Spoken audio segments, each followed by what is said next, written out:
Well, welcome everyone. We're very, very excited to have all of you back with us again today. I don't know about you. My journey into this space, in the education space, the STEM space, all of those things, it was a convoluted one. When I went to college, I majored in computer science, and then I switched to linguistics, which you may not know, but is a completely useless degree if you don't have a PhD in linguistics.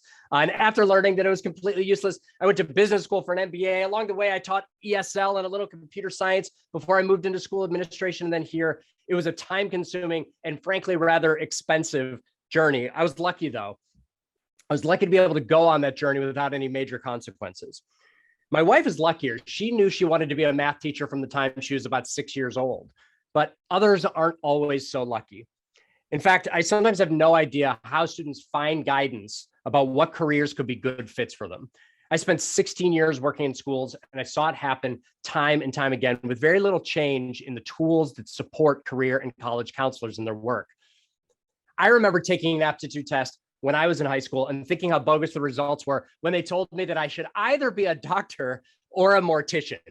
I guess it thought that if I wasn't very good at the first one, I could slide right over into the second. But neither of those were things that I had passion for. And frankly, I didn't have the study skills to go to medical school. Those were not the fits for me, but they're what those tests always said that I should do. The schools that I worked in stopped giving those tests for that reason.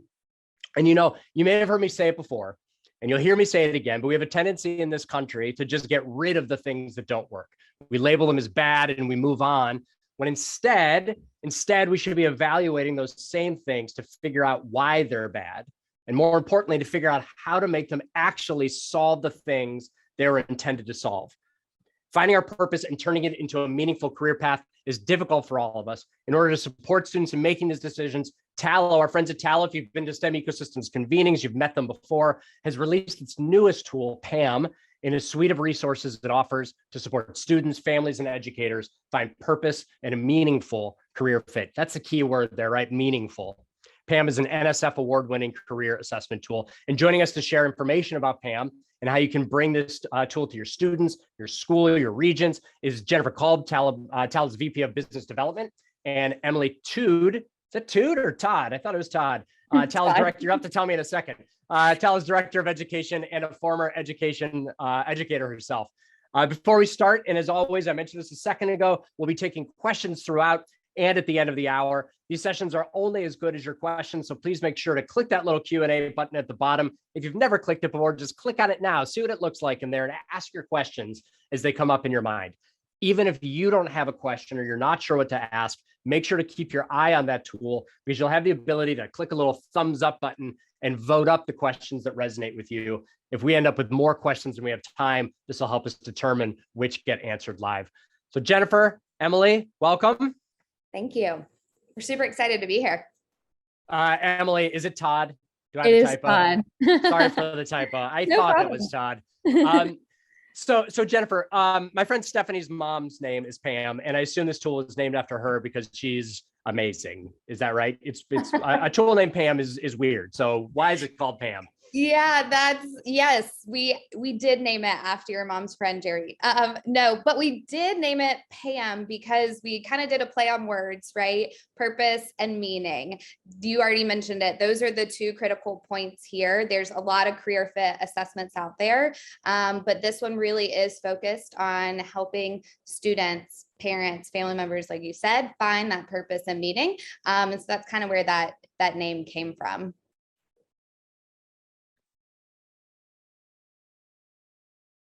Oh, Jeremy.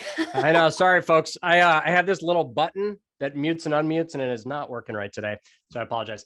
So to tell us, all right. So I talked a little bit about the tools that existed before, and how they were frankly garbage. I mean, maybe they still made you, I suppose that they still had value in that they made you think about careers and career paths that maybe you wouldn't have thought about before, but it seemed to be kind of, wishy-washy science behind them. And so they didn't have a ton of value. What makes PAM different? How did you think about its conception? And as it's executed, what makes it more effective than those tools of before? Yeah, that's a lot of several few good questions there I'm going to answer for you. So first, kind of why we brought Pam into this suite of services. So Tallo, we've been around for about 8 years. We have built a network of about 1.7 million learners. We've got 3.5 million jobs. We were doing the connection thing, right? And we were finding really good success with that. But what we have seen is missing, and what we wanted to bring into that is helping people not just find the right job or find the right college path, but one that had meaning for them, and one that maybe prevented things like getting a bunch of student debt or delaying that time into the workforce. And how could we make sure that people found jobs that they loved and stayed there, ultimately leading to retention for our employers? So hence Pam. It measures a couple of things, and Emily is going to walk through all of this for us today. But personality, skills, interest, workplace preferences. So it's measuring different things than what you might find in a typical career assessment tool. You mentioned one already. It did receive the 2019 NSF award. It is patented. And one of the best parts when you think about students and attention span, it only takes 20 minutes. So before we brought this assessment into our suite of services, we did a lot of research. We looked at a lot of assessments out there that were available and found, for those reasons that I just mentioned, that this was going to be and kind of bring the most impact to our users. And so that's why we want to tell everyone about it today. I wonder, I've talked about this before with this group. I didn't mention it today so far, but I have a very expensive half a PhD because I started it at Johns Hopkins and did it for 2 years before realizing that I hated it. I wonder if it would have helped me think about, even as an adult, think about what paths I might start and continue to explore before making another really expensive bad choice. Yeah, that's the goal, right? And not that we want to spend too much time on it, but Jeremy, I'd be curious just to know why you started there, right? Was it someone who told you, oh, this is the right fit for you, Jeremy? Or did you know, hey, I like working alone versus working in groups. I like studying this or studying that. Or did you know what made you drawn to that study? Or do you think if you had the tools available to understand what it was you liked about studying or working or those preferences, if you might have picked a different path for yourself? Yeah, I mean, the truth is, Jennifer, that I'm like mildly egotistical, and Johns Hopkins just sounded nice when I imagined the diploma on the wall. That was probably 90% of my decision basis, which is, I guess, in retrospect, not a good decision criteria. All right, so I know that a few of you have already signed up and taken the assessment, but many of you haven't yet. So Emily, can you walk us through a little bit? What does this look like? How do we take part, and how do we play around with this system? What should we be doing? Yeah, absolutely. Thanks so much for having me here today. I'm Emily, Tallo's Director of Education, which is just a fancy way of saying I get to work with schools and students and organizations that use Tallo every day. If you're interested in taking the assessment and playing around on the student side, I can drop the link to our demo account in the chat, and I believe you were emailed it as well. We would love for more educators to take Pam and see their results, as well as think through how you might be able to use it with your students in your schools. But I'm going to show you around Pam now. Let me get my screen pulled up. I'll put that link in the chat for you, Emily. Oh, you already did it. I see it there. All right. So always scary to show your own assessment results off in a webinar, but I think it helps to show the student side of things. So if you log in and you take the assessment, you'll actually be able to see a very similar view to this today. It takes about 20 minutes to complete all 4 parts. But as Jen mentioned, the reason why we felt it was really important to bring a tool like this into the Tallo system is because we have always connected students to opportunities that could communicate their interests or their goals. But as the world has changed and as we've gotten to know Tallo's users a little bit more, we have found that students either are unsure of what they want to do in their future, or they might have an idea because of preconceived notions, something someone's told them, or things they've been exposed to in their high school or middle school setting, but they have no idea if that's actually a great fit. So just like Jeremy and Jen were saying before, we know students are taking on a lot of debt and frankly wasting a lot of time going down career pathways that actually don't provide them with purpose and meaning, where they don't feel fulfilled. And then they're like me, and they're in their mid-20s or 30s and searching for a new career and perhaps taking on new debt in that as well. So our whole goal in integrating with this assessment and career exploration tool is to help students find purpose and meaning and be able to better communicate their goals and plans. We actually survey our users pretty often, and 92% of high schoolers that we surveyed on Tallo said they felt it's important to have a career path and plan while they are in high school, but the majority of them had no idea where to start. So this is a great tool for where you can get started, because we want to give schools and educators a tool that's evidence-based, rooted in science, and really works to ensure reliable and valid information is used to help guide students. So like I mentioned before, there are 4 parts to the assessment. Each part takes about 5 minutes to complete. They are all tap to answer questions, so no typing. You can do it on a phone or on a computer. And it starts with values, then you'll go through personality, or it starts with interest, then you'll go through personality, values, and workplace preferences. So as Jeremy and Jen mentioned before, I'm a former high school educator. I used a lot of outdated tools of my students because I taught in rural South Carolina, where anything that was free out there that I could get my hands on, I would try. But after really learning about how to help students understand purpose and meaning and connect to careers that match and align to them based on fit, I have found that it's so much more than just a personality assessment. So you might be familiar with other types of interest or personality assessments out there. Those are a great component of this, but I think the part that really takes PAM to the next level and helps with that connection are the workplace values and workplace preferences. So really quickly highlighting interest and personality. Students can retake these at any time, but as you might be familiar with this side, an interest is your dislikes and likes for certain work activities or occupations. We know that when people perform a task they find interesting, they're engaged and motivated, and they're wanting to improve and continue in that pathway. We also note that people don't just have one type of interest. They usually have interests in all 6 domains that we measure here. So it is important to take this maybe yearly as students have other types of experiences like internships or apprenticeships or further through their career pathway. Then with personality, this refers to stable traits that reflect how people tend to think, feel, and act over time and across different situations. So these can definitely impact the type of career you might see yourself in, and also open doors for students to consider careers that they might not have considered in the past. And then my favorite parts, so values and workplace preferences. So values simply refer to whatever people find important.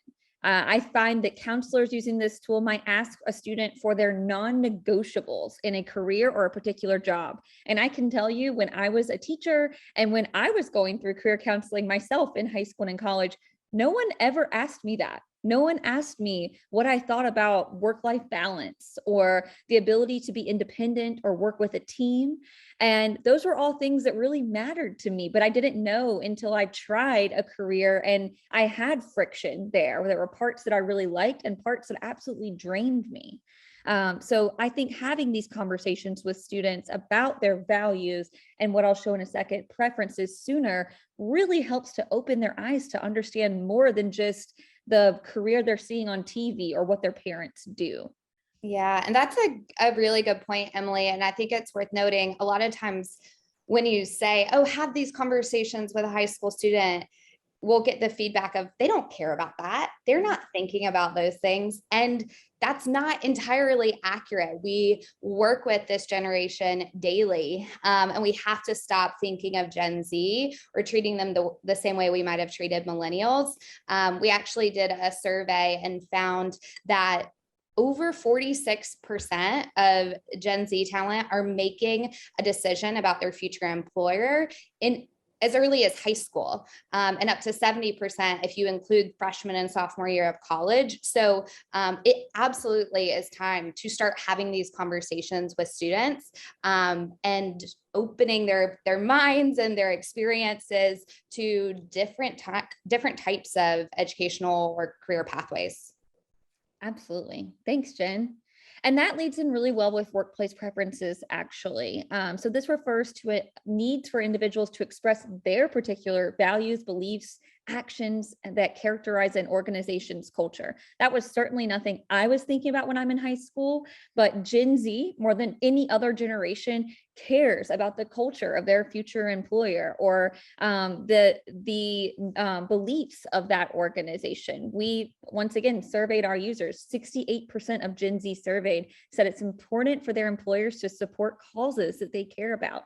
And looking at what's been going on in the world the past few years, that's no surprise to us. But it's great to have students already thinking about that when they are looking into careers where maybe they can make an impact.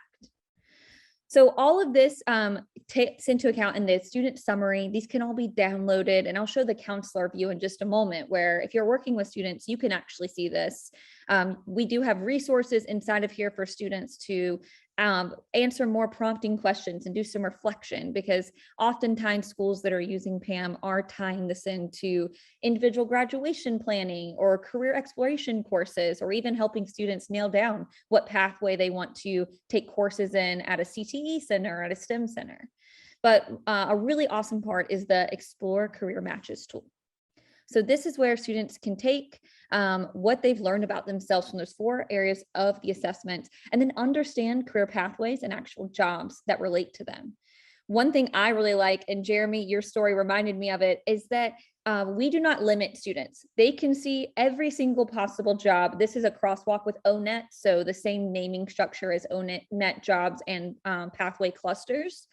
So we show you everything. It's no surprise to me. I was a high school teacher. Education is number 1. I think it's really interesting that marketing and sales, I have a lot of strong matches in as well. And that's kind of what I do now.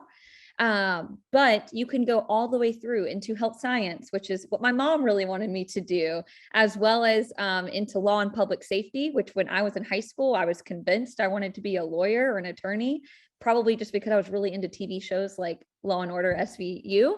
But I like that we show students every possible option. I actually worked with a student recently that family is really tied to agriculture. The students in FFA, they're doing all kinds of agriculture experiences while they're in high school, and they were surprised to have less matches in that section. But I think it's even better that they were able to think about that now and maybe still be able to be in the agriculture pathway, but consider other types of careers within that pathway that better fit that student's actual preferences and values and interests. And it really opened that student's eyes. If you click into any of the pathways, you can actually view careers based on match. So it goes from very strong match to strong, good, not as strong of a match. You can actually filter on the left-hand side. So if you're working with students that absolutely know, I want to go to college or graduate school, maybe students that do not want to go to college or graduate school, they can search through careers based on education level as well as match strength. And they can actually plug in multiple industries at one time. So maybe I know I'm kind of between education and marketing. I'd like to see all of the careers inside of there that I'm matching to in one screen. I can favorite them and come back to them later, but I can click in and learn more about them. And too often, I think students' awareness of every single possible job out there or career is just really narrow. So this helps students to maybe think outside the box, learn about a career they might have never heard of, but it aligns really well to them. So in the general section, they get kind of an overview of a day in life, what are some average tasks or jobs that you might do in that career, as well as information about the career through a video, average salary information that's based on zip code, as well as the outlook, which is another conversation that students are saying that they're not getting inside of their schools, or when they're talking about their career interests, they're not really equipped to understand what the outlook looks like for that particular job. They can also go across and look through programs if that career they're looking into does require any type of additional training or secondary or post-secondary education or even graduate school. Abilities that they might need. Some of them, looks like my internet's not loading all the way, but we'll go back and see if I have one preloaded in. They can actually look at skills, knowledges, and abilities they would need to develop or perhaps already have to be really successful in that career. I think this is a great place to help students make goals for themselves too while they're in high school and beyond. So Emily, I know that this is kind of targeted towards 8th grade, high school age kids. There were a couple of questions that some people asked and that I had myself that I wanted to touch on. And the first is, some of the questions as I completed the survey seem to be things that maybe I would have had to have done in order to answer, maybe not. You know, I would like to build cabinets in my kitchen, right? Or something along those lines was one of them, right? And I don't know, I've never built cabinets in my kitchen. So how are these questions selected, and how should students be thinking about questions that relate to experiences that they haven't had yet? Yeah, so the assessment was created by two psychologists, one organizational and one industrial together. And actually, when it was first created and used, it was more in the collegiate career advising setting. We've brought it down to a younger age because we know that need is there and students aren't getting that through tools that are available to them right now. So if you are working with students, especially on the younger end, 13, 14, which is, I taught 9th grade for the majority of my educational career, where students are really just learning about who they are and what their interests even are. That's the beauty in being able to retake this. So everything's a sliding scale. If you've never built cabinets or never even thought about building cabinets, maybe you're marking that in the middle because you have no idea. And then as you gain new experiences throughout high school or even beyond, because you don't age out of this, you always have access to it. You can return to it after you leave your high school. You might adjust that as you gain new experiences, and thus your interests change and evolve over time. So we recommend for younger students, they can actually start with just interests and personality. And then as you go throughout high school, maybe 15 or 16, and you've done a career class, or you've had an internship, or even just job shadowed, you might do values and workplace preferences and have a little more context to that. So your psychometricians have thought about and accounted for scenarios like that, where students may not have had the experience. I assume there was, field testing with students. There's a big focus in the STEM ecosystems on students of color and students of limited financial means. Were the questions vetted and tested in broad populations that included those types of groups? Yes. So the original group that was first tested in the setting that created this assessment and tool came out of a university in Colorado, which is where one of the principal psychologists that created the tool actually was a professor. And then they took this tool across colleges and nationwide, different socioeconomic areas, tried to get a lot of diversity in those sample groups to develop this over time. And then they actually went into workforce centers too, to help those that might be reskilling or upskilling or incumbent workers. So it's been about an 8 to 10 year process of developing this to get it where it is today. And they continue editing it and updating it as they get new information to kind of tweak it. Perfect. All right. So still along the realm of taking the assessment, we have a question here from Joan Harper Neely. Joan, are you there with us? Maybe if Joan's microphone's not working, so I'll ask her a question for her. She said she noticed that the assessment allows users to retake the tests. Why are they allowed to retake the test? And does that skew things? Why was that decision made? Yeah, so the creators of the assessment originally, based on other assessments they knew about, where there is no option to retake, they went back and forth on should we not, after doing a lot of studies and working with those college students as well as those that are in workforce centers. They noted that usually any of these that are retaken, any of the results change less than 3%, a degree either on either side. However, we do recognize that, especially when working with a younger population, you are learning more about yourself when you are in high school, especially when it comes to your interests developing or even your preferences for your employer. So don't recommend retaking this every day. You're going to get similar answers every single time. But over the course of 4 years in high school, perhaps retaking it once a school year, or when you first start learning about careers of interest to you, and then maybe before graduation, just to see how things have adapted or if anything is adjusted over time. You probably won't see huge changes there, but it is helpful for those students that had no idea where to start, no idea what their interests were, and then gained experiences along the way.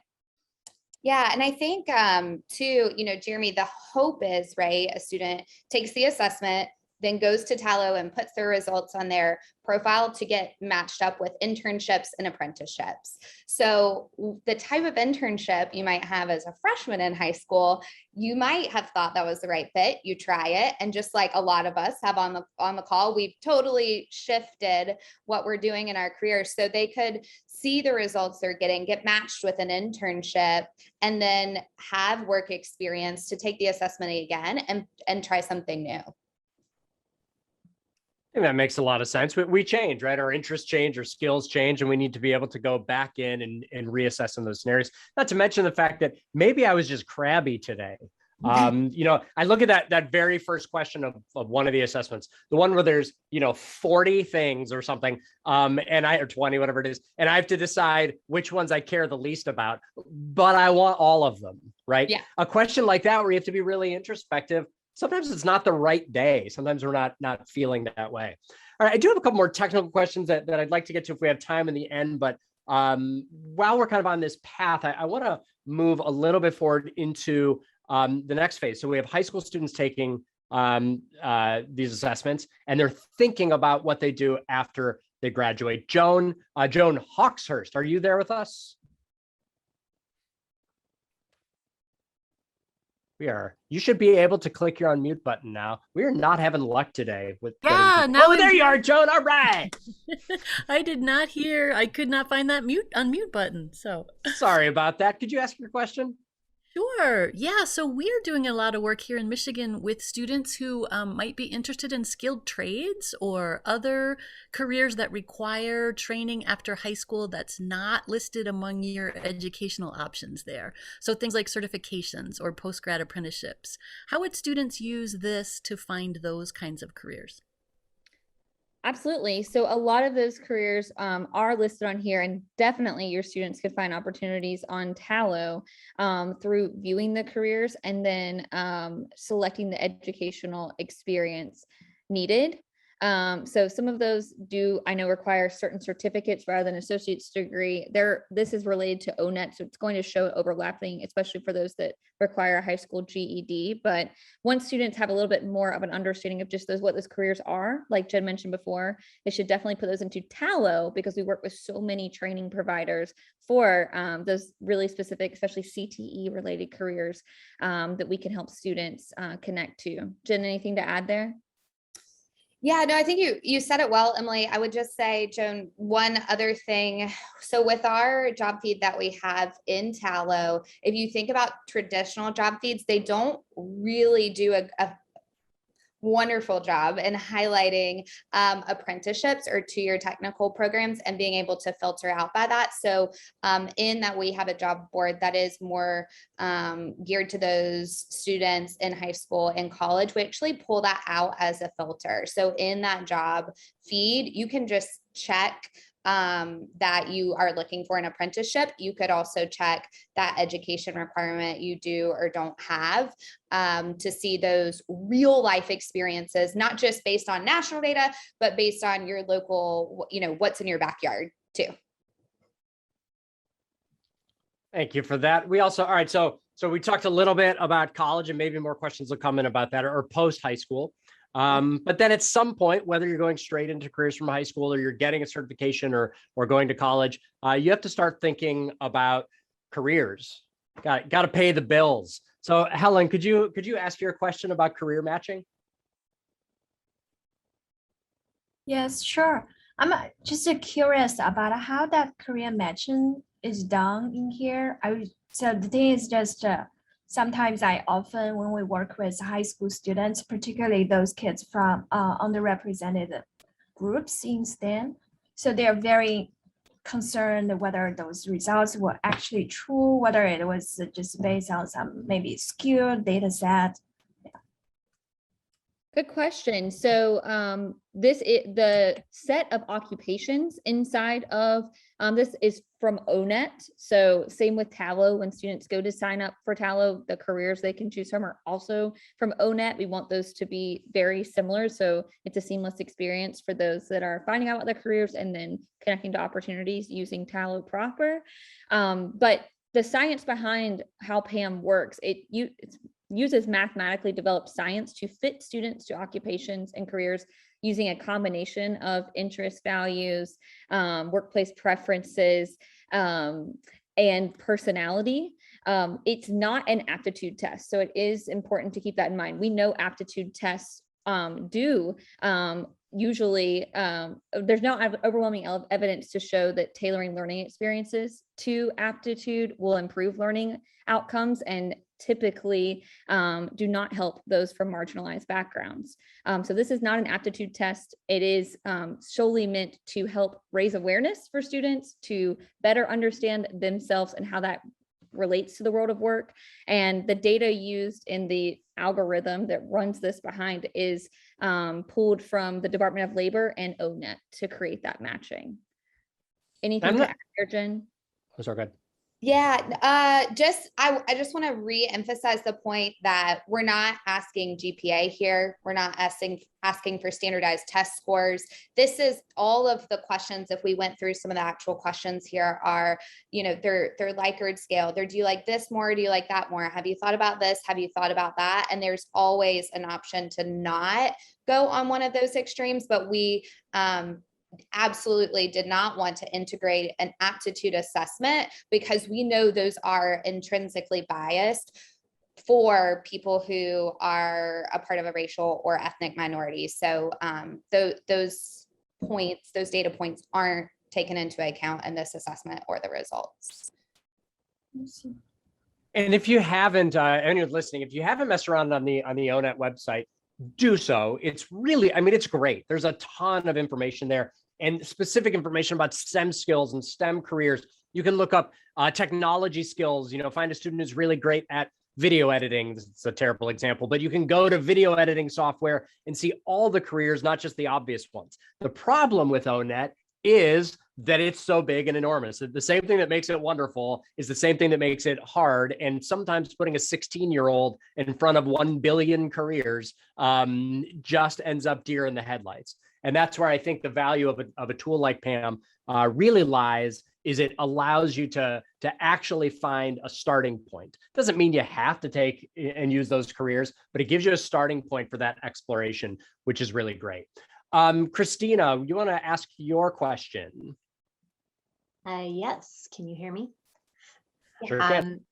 I was curious, I noticed after I completed the assessment, it would say oh, you might be interested in this, and it had examples of careers. And I was curious because we're trying to work with our local companies to specifically identify positions where they have a lot of demand and not a lot of candidates. And so I was curious if there's any thought put into making folks aware of some of more of those high demand careers. Yeah, now we're getting into the workforce world. I love it, Christina.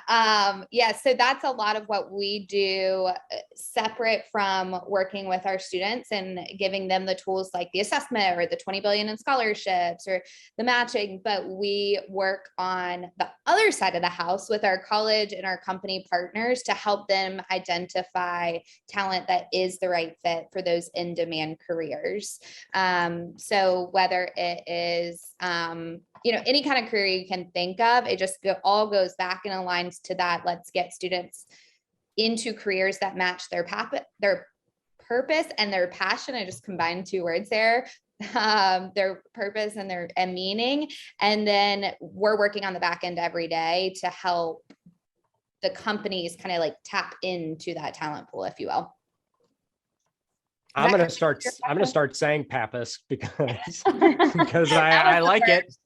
Think about how much time we'll save if we don't have to say purpose and passion every time. All right, I've got a couple of kind of technical and policy questions that I want to sort of rapid fire shoot at. I think mostly Jennifer, but at either of you. The first is our friend Lisa was mentioning in the chat that as of right now, students aren't, for reasons I don't understand, aren't allowed to use this product in the state of New York. They can use it on their own, but within schools, that they're not allowed because of some law or something. And I'm looking at your face and thinking you don't know about that and can't answer that right now. So what I'm going to say is, Linda, I would reach out to Jennifer and make sure that the Tallo team's aware of it, because it might be one of those scenarios where you have to be an approved person or whatever, and they could start that process. I know that I know New York in particular can be very difficult to get approval for certain things. Sort of related, just on the technical side, Joan is asking about accessibility features. Are there any built in yet? And if not, are they on the roadmap? Already built in. So not on the roadmap. It is true for the assessment and for Tallo that we are WCAG level AA compliant. So if your students might need to use a screen reader or keyboard shortcuts, this will work for them. Perfect. And back to Lisa's thing really quick. It's apparently Education Law 2D. I still don't know what that means, but it's probably worth exploring. Christina was also asking another technical question. She says, we partner Tallo with Tallo. We love Tallo. I already have a Tallo login. Why did I have to create a separate login? And does that mean that the platforms aren't integrated? That's a great question. Christina, appreciate the shout out. We love having you as a partner. For right now, it's two separate logins. Soon, those will hopefully become one. But for right now, you do have to take the assessment with one login and then log into your Tallo account to upload your results. So we're happy to help from an account management standpoint. We recommend things like use the same password for both accounts, but we're happy to help and kind of go through how that process works. But just two different URLs for now. Last rapid fire question before we go to another question from the audience. Linda's asking about any research you've done, if any, yet on gender in particular with the results to see whether they expand options versus reinforcing kind of typical biases and stereotypes of career paths. Great question. We have not, to my knowledge, done any recent research on it. Emily, is there anything that you know of? No, I'm sure that it was taken into account in the with the creation of the assessment. However, I don't have the specific details on that. I'm not the psychologist that created it. If you shoot me an email, Linda, I can definitely look into that for you. Happy to. And this is, I think, a good opportunity for me to mention an unpaid plug of Tallo. And that's this. Alyssa, cover your ears. I don't want you to get mad at me.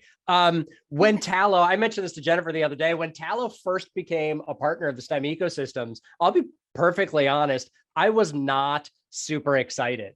I didn't see a ton of value beyond what something like LinkedIn did.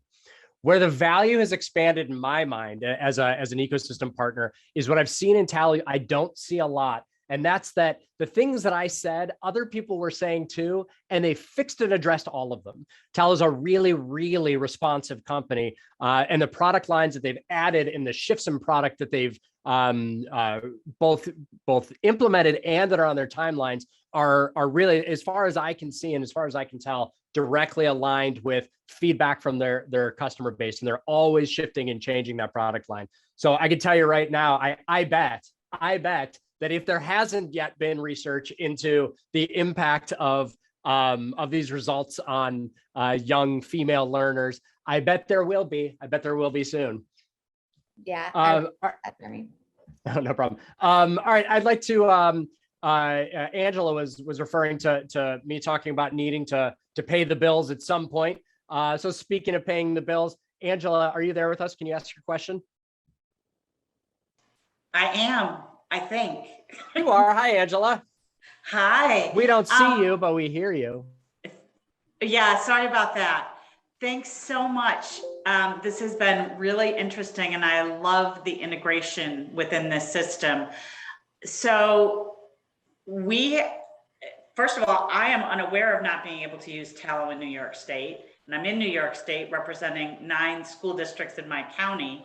So I guess I'm curious about that piece. But in terms of paying the bills, is PAM a separate or standalone application? Do we require a full subscription to Tallo and that's a component of it? How are you packaging this particular component of your product line? Great question. I'm very curious too, because I just did a quick look and we've got about 51,000 students on Tallo in the state of New York. So we'll dig into that more. But it is a part of the tool. So if you are using Tallo at either a district or on an individual school level, then we can bundle the assessment with it. So you have access for all of your students to take the assessment and for all of your counselors and administrators to see aggregately the data, the information, the results. And so then they have access to things like the reflection questions and the worksheets, and then data that you might need to collect and store for tracking purposes. Perfect. Well, thank you. And I'm sure that that we can dig into and figure out this question about New York and get that resolved. All right, so that's the last question we have so far. Other ones might filter in here in a second. What I'm hoping we can do is take a look at my results, Emily. Maybe I want a new job. So what can you tell me about, why can't I find, there we go. All right, are you seeing my results right now? No, I'm seeing my face big on the screen. Yeah, that is weird. I don't know what that's all about. Hold on. I shouldn't have done this. I just upgraded to the new Mac OS like an hour ago, which was dumb of me, but let me try this. There we go. All right, there we go. All right. It's not you giant on the screen anymore. All right, so Emily, I took these assessments. If I know you're not a career counselor, but you're an educator. If I was sitting with you as my trusted teacher, and I came to you with these results, what would you say to me? I fill this out. I don't know what to do now, Emily. What do I do? Yeah, I'm just looking at them as you share. I'd love to, when I'm working with students and when I get to work with counselors that are working with students, I think it's important first to just note we shouldn't overinterpret an individual's scores. It's meant to help them understand what's being measured, invite the student themselves to draw connections between their scores and their experiences, and ask open-ended questions like, how does this fit with your experience? So if you will click on interests, so we can expand that. And then scroll down just a tad. I would love to know, do you see yourself as an artist? Do you see yourself as someone that is social? I guess it depends on the definition of artist, right? I can't draw anything. I wish I could. Does that count? I think that absolutely counts. And there's a lot that goes into being an artist that has nothing to do with drawing, which I think a lot of times students don't know. So I can't draw it all, but I love to do more graphic design kind of things. And I do think that I'm reasonably good in kind of social environments. They make me really tired, as I was talking about somebody in the chat earlier, but I'm okay at them. Yeah. I think we can all agree with that one, Jeremy.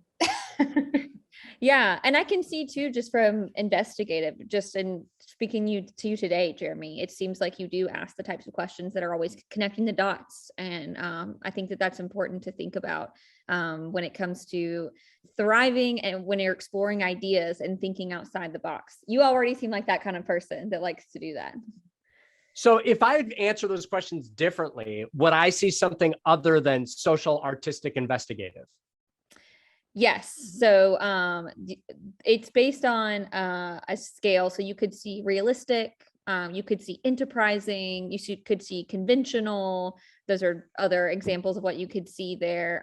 So I know on my own, I think I had realistic pretty high in my primary interests. All right. So now tell me, I'm looking at the second bullet. Evaluate whether or not your current career path aligns with your interests. So help me figure out if I should quit. I definitely do not think you should quit. I mean, it seems like you're getting to do just based on interest. This isn't taking into account the other three parts, but just from what our conversation today, it seems like you're going to do your top two primary interests. You are working with to support others and to support educators, and you're also helping to put together all the pieces and help the team of STEM ecosystems support all of these. Hear me, click your career matches. I'm so curious to see that. Education, number one. So this isn't a subject area that everyone would see. This is also dynamic based on the things that I wasn't sure if the categories were the same, but then the careers within were different. So yeah. Is it on top? Does that mean I have the highest overall match? Is that why that's first? Yeah, it means you have the most strong or very strong matches there. Once again, this isn't meant to make up someone's mind for them. It is meant to give them more information. You have a lot of strong matches in health science as well. So it doesn't mean I have to go into education, but it's meant to open your horizons on what you can do inside of those or how you can put them together. I recently worked with an intern at an educational tech company that took this. She's studying social media and marketing in college. She was shocked that education was number one for her. Couldn't believe it. Marketing and sales, she had like the third most. But then we put together the dots. Every internship she's had has been in an education kind of sphere or with an organization that helped students. And so while she's not a teacher, not studying education, she's certainly passionate about those policies. That's pretty cool. I know they're too young, but I'm gonna make my kids take this test a little bit later. We have another question here that I'd like to go to from Melissa. Melissa, can you ask your question? Oops. You unmuted for a second and then remuted, Melissa. Try again. Oh, here we go. There we go. Can you There hear we me go. now? Yep, there you are. Okay. Thanks. So I was just wondering, I took this the other day too, and I was surprised at my results, but I was wondering if I was a student taking this while I was in high school, I'd probably think, hey, what if I wanted to harness one of these interests to be, I don't know, better than the other ones, just based on what I really wanted to do. So for example, like my question says, if I wanted to develop my investigative interest, if you guys had some suggestions or resources for me to do that. Yeah, I'm happy to shoot you an email after this. There are resources for counselors and educators that are using this tool with their students that you would have access to on the counselor side of things. So workbooks, prompting questions, as well as individual kind of resources on one, understanding what those things mean. What does investigative mean and how does that relate to a career? But then how do you develop the skills that go into having higher interest in investigative or social or artistic, whatever that is. But I'm happy to send them to you. Great, thank you. Melissa, while you're still there, I'm also curious though. You said that you were surprised by your results. What can you share a little bit about what was surprising? Yeah, so I always considered myself more of a social person than it told me that I was. I should have to pull those up again, but it was just, and then my career options that it gave me, it started with medical careers. And I was like, whoa, because back when I was in high school, that was my path. I was like, I'm going to be pre-med for sure, no matter what. But then my first year of college, I was like, no, I don't think this is really what I want. So I ended up shifting to environmental science, which is completely different. So yeah, that was kind of interesting to me to see that was high up on my list.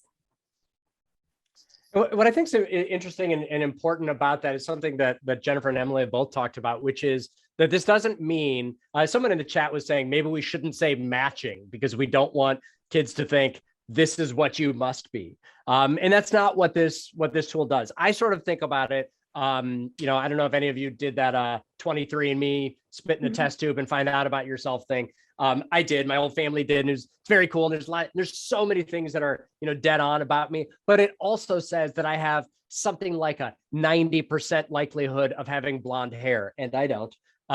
Because your DNA is just a pointer. It's not necessarily how it's going to be expressed. And I think that that's a really important thing here, is that any tool like this is about finding exploration, finding pathways, and then figuring out what really resonates inside of you and your interest in skills.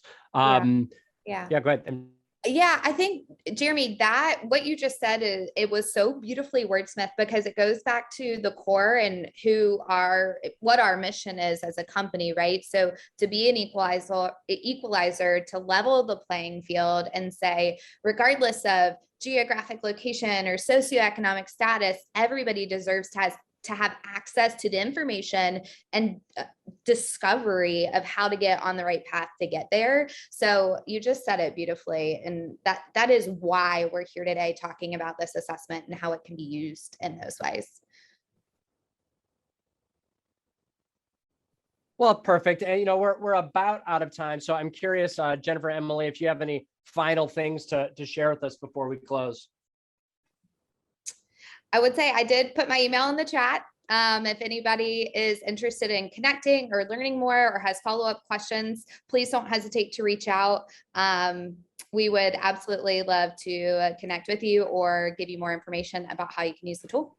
And I would say thank you very much to everyone for joining, STEM Ecosystem for hosting, Jeremy for emceeing and asking all those incredible questions. I think this has been a great webinar, so we certainly appreciate it. And I see your email, Melissa. I'm going to grab that right now. Thank you. Yeah. Emily? Again, I really appreciate the conversation today. Jeremy, thanks for hosting and inviting us. It's always great to be able to talk to a room of educators. It's where I feel at home. So thank you all for being here today. And please reach out with any questions. We'd love to continue the conversation. Well, thank you, Jennifer. Thank you, Emily, both for bringing this and joining us today, and also for your long-standing support of the STEM ecosystems. It's really, really valued, and we appreciate finding partners that meet the quality criteria and the ethical focus that STEM ecosystems do. It's not easy to find partners that meet all of those criteria, so it's great to have you here. So thank you, Jennifer. Thank you, Emily. Thank you, Tallo. I'd also like to mention before we close that on November 9th, we have a follow-up business relationships webinar. You can register for that on the STEM Ecosystems website. Even if you haven't been to the previous one, I believe you can register for this one anyway. It's a follow-up conversation with ecosystem leaders about maintaining and building relationships with business and industry. So thank you all for joining us today, and we will see you all next time.